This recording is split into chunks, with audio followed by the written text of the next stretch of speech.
Last part of our video, I actually wanted to go back very briefly to the end of the Powhatan Wars because I forgot one important thing here.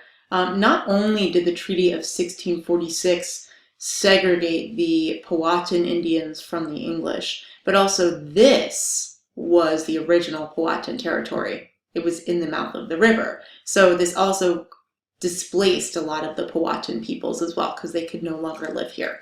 So now we're going to talk about indentured servitude. So it's important for us to realize that a large percent of the English migratory population, up to 75% of that population, actually was made up of indentured servants, not the rich gentlemen sort of aristocrats that ended up settling there. Many of them, at least at first, were unskilled male laborers, all right? And they came over to the New World through the headright system. And when we think of the headright system, we can literally think that the colonists got a right because they gave a head. So in other words, every person that the English who already lived in the New World, every person that they imported into the New World, okay, so every servant, so to speak, they would get 50 acres. Okay, so say hypothetically, I already have a colony in Jamestown, but I need free laborers, okay, essentially slaves. If I pay for their passage over to the New World, then I get 50 acres as a reward, as a prize. All right, and the indentured servants had to work off the amount of money that it would have cost them to do their journey on their own. So normally this took about 5 to 7 years, but sometimes indentured servitude terms could last longer. For example, if they did something wrong and they were punished. So here is an example of a contract of an indentured servant. So again, they were aware of the terms. But again, of course, depending on the type of personality of their master, so to speak, their terms could be extended. And if they weren't literate, that could also be a really big problem. Now, again, like slaves, indentured servants were exclusively supported by their masters, which meant their masters paid for their shelter, paid for their food. Indentured servants were often treated very cruelly. And you actually have eventually a lot more female domestic servants coming over. And of course, you can imagine that there were additional complications with that.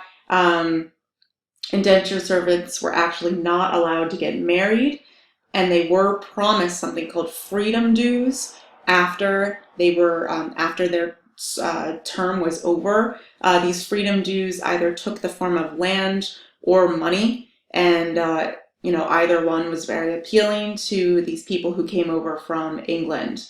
A lot of indentured servants were actually the second sons, the heirs, the people who did not benefit from primogeniture, which we already talked about. Those were the type of people who often came over to the New World through indentured servitude because they had no other source of income, and it actually was a really good deal for them.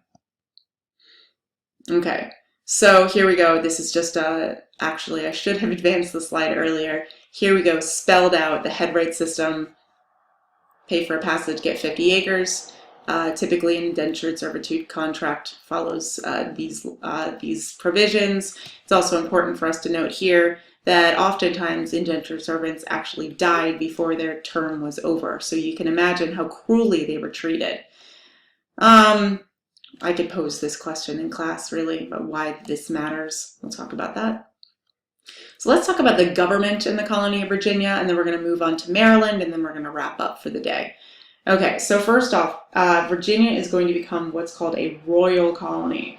All right, so in other words, England is eventually going to be ruled directly by the English government, but yet the Jamestown colony actually established its own independent government, and that was called the Virginia House of Burgesses. But at the same time, the Virginia House of Burgesses was indirectly controlled by the British Crown. I know it seems confusing, we will get a better sense of why the Virginia House of Burgesses is a really good example of an early American government, but at the same time still one that was mainly orchestrated by British citizens. Okay, actually just a few more words about the House of Burgesses before we move on. So the House of Burgesses, first off, it was established once the population of Jamestown became considerable.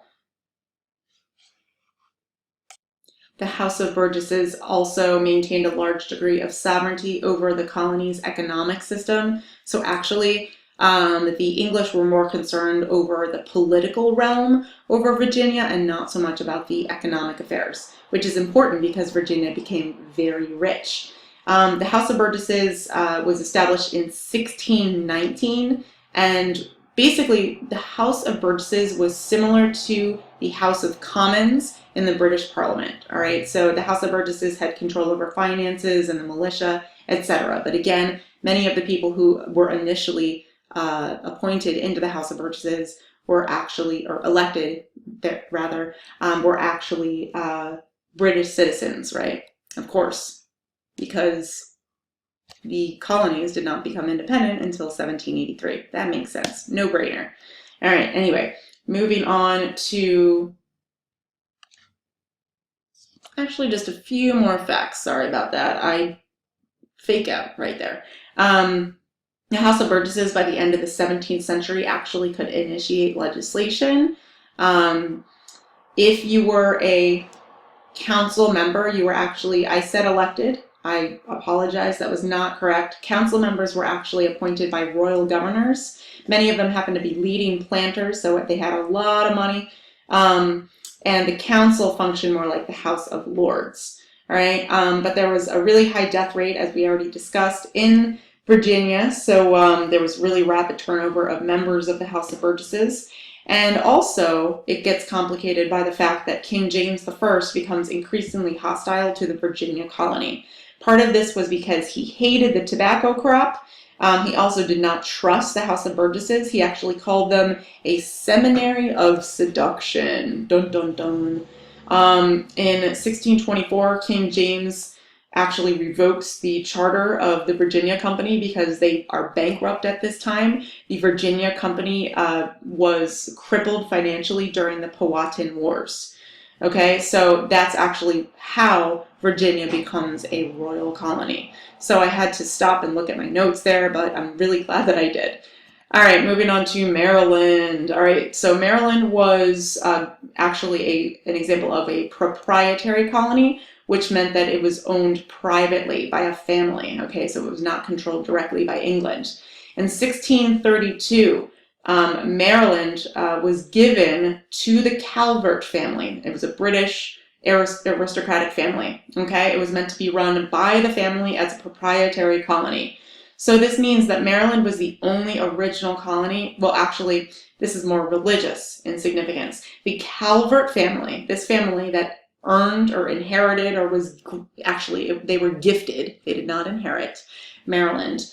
They also happened to be Catholic, okay? The Lords of Baltimore were very, very Catholic. And so this means that Maryland was the only original colony that had a substantial Catholic population because, for the most part, all these British colonies were Anglican in nature. There we go. All right, last slide. Finally. Let's just think about the culture, the community life that existed in the Chesapeake region. We already discussed how there were many gender differences, so we discussed the idea of a widowarchy. That should be spelled with a W. Silly Miss Sutton. Also, of course, the high mortality rate. This means that unlike the British family networks, it was much less common to have extensive kinship networks living in a similar area. Okay, so this basically meant that it was far less likely for you to kind of live with your extended family in the Chesapeake. Living conditions were extremely bad. Okay, disease was rampant. Again, the life expectancy for the average man was about 40 years. Also, we mentioned in a previous video that the English, oftentimes the farther south you went, conflicted with the Spanish settlements. Now this is going to get even more severe when North and South Carolina and Georgia are going to be founded.